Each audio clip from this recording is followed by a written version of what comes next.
Hello and welcome into the Inside Nebraska YouTube channel. I am Greg Smith, Senior Recruiting Analyst here at Inside Nebraska, joined once again by Steve Marik, also a staff writer here at Inside Nebraska. I don't know how many times in a row I'm going to fumble over that. It's just going to become our thing. But we are back here inside what feels like about to rain Memorial Stadium to talk about what we've heard so far with Nebraska having their availability today ahead of Michigan.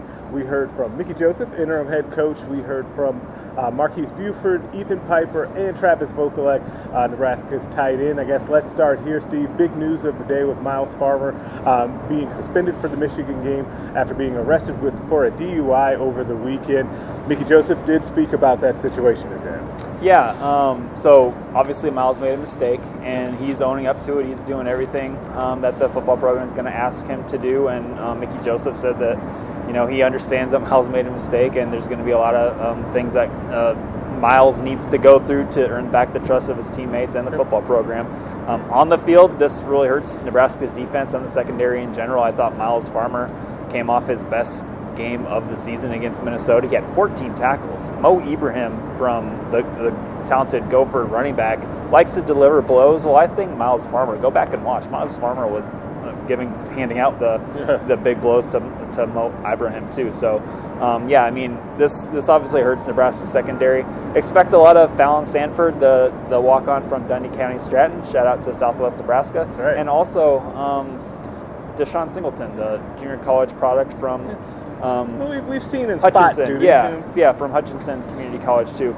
He it's not like he hasn't played all year, but it's just not a lot of reps from Deshaun. But he's a big-bodied safety at 6'3", 205 pounds, and he's a guy that I'd like to see more of. And I'm pretty sure that we're going to be seeing a lot more of him from now on, along with Fallon Sanford. So, just a kind of a big blow to Nebraska's defense, but people are going to have to step up just like all the time. So yeah, and that was something that Marquise Buford actually mentioned when he spoke today, is about, hey, if we're going to preach next man up, we have to actually live that in these type of situations, right? And so he said that he's been comfortable playing next to Fallon Sanford. Singleton has been in there with him as well, so he's got some comfort level with them as far as the communication on the defense. Mickey Joseph said that Buford was a guy that will be talking back there. He says Luke yells a lot, Reimer, so we'll have him out there as well to go ahead, and it's going to be a tough challenge, right? I think that it was going to be a tough challenge either way, kind of slowing down this Michigan offense with yet another kind of Heisman-worthy running back in Blake Corum, but it's just going to be difficult. There's no two ways about it, as kind of the spread indicates, which is something else that came up quite a bit today. Yeah, 30 points almost, right? Yeah. I mean, that's crazy. So obviously Vegas doesn't think too much of the Huskers' chance here, and I understand why, but a lot of the players just talked about, they're aware of the spread, but they're obviously trying not to think about that. Right. I like what Mickey Joseph said, they still have to play the game. Right. They're still going to kick off. We're not just going to throw in the towel. We're still going to play a football game and try to make Michigan earn it. So I really enjoyed that talk, and I think Marcus Buford said that maybe Ethan Piper, who, by the way, go and check out on Inside Nebraska's YouTube page in Ethan Piper's interview. It was really great. He did a really excellent job. But Ethan said that there's still people. There's still guys like us. They're putting their pants on the same way that we are. They're still putting on the pads. It was good stuff from Ethan. Right. Yeah, it absolutely was. And I thought that one of the other things, and we've gotten, I think, in the last two times that we've talked to Nebraska players, we've gotten two, I think, really, really important tidbits of information from them. Today was from Ethan Piper when he talked about finding that belief that they can move the guy across from them, and how Coach Donovan Rayola, Donnie, the department, Scott Cross likes to call him, and that hit me for a second when I said Donnie. But Coach Rayola says that you got to have that belief that you can move the guy in front of you, and Ethan said that those guys are working on that, right? I think that that's really important that he actually said that out loud, and it gives you a glimpse into the mindset of this team. And then going back to Saturday, that Caleb Tanner saying that the team needed to compete for 4 quarters and they couldn't get too comfortable, and that's what the defense, he felt like that's what the defense did in that second half.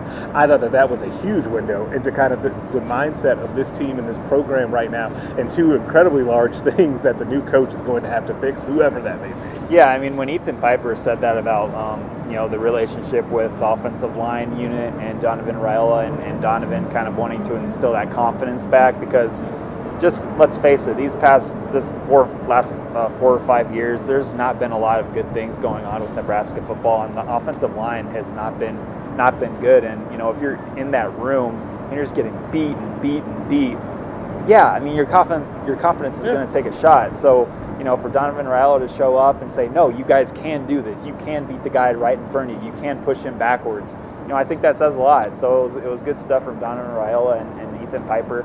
Obviously, it's going to be a huge challenge. But whoever's the next head coach at University of Nebraska, the offensive line and the defensive line of scrimmage just needs to improve the most. That's got to be the top priority, in my humble opinion. Everything kind of flows off of that, right? Like, I think it's an old axiom of football, but it really is true. And I think that to sneak a little recruiting talk in here, junior college recruiting, those junior college offers that we've seen clearly indicate that this current staff and whatever if it's Mickey Joseph and whoever else is still here with him, they're going to attack junior college to be able to fix those lines of scrimmage, because if they've put out several offers to junior college players, and almost all of them are on the offensive and defensive line, and if they're not, they're to linebackers, right? And so you're seeing what really are the key needs of this team right now. And when Mickey Joseph was asked about Michigan and Jim Harbaugh, he spoke basically about that as building a football program from the line of scrimmage out. Right. And, if you look at Michigan, boy, that offensive line looks really good. It always has a strong defensive line. Linebackers are always good. The run game, the run defense, it all starts right there with the big guys at the line of scrimmage. So, there's a blueprint, and I think it'd be a pretty good one to follow Michigan. Yeah, I absolutely do, especially because they do it in a way that it feels a little elevated is a weird way to say it, but it's different than, say, Minnesota, who Nebraska just played, or Illinois before that, where it feels like Michigan's doing it with better players. So it feels like, their recruiting is at a better level than, say, Illinois or Minnesota, and it's always going to be. And so they can eventually compete like they did last year for a college football playoff, and take things a step further than, quote unquote, just the Big Ten championship. But Nebraska's a long way to go to get there. I think they understand, though, or at least Mickey Joseph right now is saying that they understand that Nebraska football does have to be built from the lines of scrimmage out, which I do think is music to fans' ears. But the thing that it was not music to fans' ears over the weekend, quarterback play. Yeah. Okay, and we've gone a while. Again, we have not talked about the quarterbacks, and that was a lot. Big talking points from today. There was something that caught your ear that Mickey Joseph said about Logan Smothers. Yeah, so first of all, getting Casey Thompson out of the way. Casey Thompson did not practice on Tuesday. And Mickey said that he'll look at the backups, he'll watch the backups during practice, and he'll make a decision on Thursday. And he didn't necessarily rule out Casey Thompson, but it just didn't really sound good, I guess, that he would be nerve issue. Yeah, the nerve.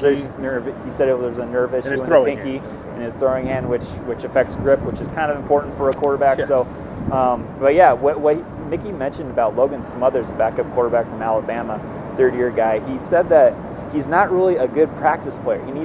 His goal this week is to be a good practice player, and it's not an effort thing. Of course, Logan Smothers wants to do good and practices hard, but it's just sometimes when guys are on the practice field and it doesn't go well, but they end up doing well under the lights during game settings, sometimes the kid's just a gamer, and I think Logan Smothers might be a gamer. If he's not looking like the best quarterback on the team during the practice, but then he goes out there and against Minnesota and does what he did, I mean, he looked comfortable. He looked really good. He looked comfortable, and I think he needs to play. If Casey Thompson isn't able to go, boy, I would really like to see some more Logan Smothers. Yeah, and I wonder too about that gamer and practice and not practice with Logan Smothers particularly. Like you said, it's important to say this isn't an effort issue. Yeah, I didn't mean not showing up, and I'm not saying that I just want to kind of cut that off before we even get there from anyone out there. It's not that at all. What it is to me, I wonder whether or not it's a situation where Logan is a good runner, and that's part of his skill set. It is part of what makes him a dangerous quarterback. When you're in practice, not like they talked about tagging off very famously a couple of weeks ago from Miles Farmer, but he's in a green jersey all the time, right? He's not getting hit, so they're not really running full speed the plays that he would be running, so it's just difficult, right? And if you were taking a step forward, if you're asking Logan Smothers to run the Casey Thompson offense, that's going to also put him at a disadvantage as well. And that's why I would like to see Logan get the start this week and then build an offense for a week around what he does and his strengths. I think it can look a lot like it did to start the game against Minnesota with Chuba Purdy, where you got the quick game to the outside, let Trey Palmer, Marcus Washington get in space, use Travis Vokolek, as he joked today, throw the ball to the tight ends more, use him over the middle as well as kind of a safety blanket, and then lean on that run game with some RPO and some option game in there. I think that's the formula of how you're going to have to do it if you're going to use Logan Smothers, and if you want him to be successful, you can't ask him to run the things that Casey Thompson is running because it's just not his skill set. And there was which is fine. Yeah, for sure. And there was another really interesting thing that I think Mickey Joseph likes to talk to the media and basically says the same thing what he's telling his coaches and players, only with through a media filter almost, which I think is really cool. Today he said two things that caught my eye. He said that he wants to slow things down on offense because everybody in the Big Ten slows down on offense because they want to protect their defense, and it's a good coaching savvy move. Complimentary football. Yeah, complimentary football. So we should slow down on offense, slow down that pace.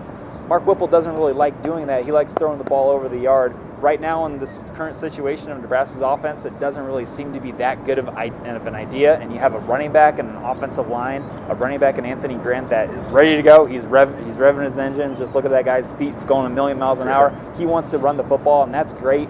But Nebraska needs Mark Whipple to really kind of, I think, maybe just lean on the run game a little bit more and stick with it longer, even if it's not hitting right away for the first two quarters. Just keep going after it. Mickey Joseph said, hey, if we're getting 3 and 4 yard runs, we need to be okay with that, and we need to like that, and we need to go again and put ourselves in 3rd and 4s, 3rd and 3, manageable down distances for sure. And then he also said, with the run defense, it's just, if we're playing like that on offense, it's going to help our defense out. And you look at Michigan, what they're bringing on offense with Blake Corum, J.J. McCarthy, the talented dual threat quarterback, former 5-star quarterback. I mean, the defense did well against Minnesota, but this is kind of a different animal, I think, with the Wolverines. So, if Nebraska's offense can slow down, hand the ball off to Anthony Grant, and just lean on that run game a little bit more and not try to just lean on the throw game so much, I think that would benefit greatly. Yeah, I do think that there's something to it, and I hadn't thought it until Mickey kind of said it, and you were talking about it, about that complementary football piece, about being able to give your defense a rest, right? Yeah. But to be able to do that, you've got to be able to pick up some first downs, right? You got to get this so you can get that clock turning, and obviously we saw that 7-drive span with Nebraska over the weekend where they had 7 straight 3-and-outs out there. That's going to tax any defense. You're not going to just be able to. It doesn't, like if you had, pick the best defense in the league, whichever one you think it is. It might be Michigan. They're not going to be able to just go out there 7 straight 3-and-outs and continue to perform at a high level. And that kind of sometimes gets to me when we hear that from fans. We heard it this week. A good defense would be able to hold up.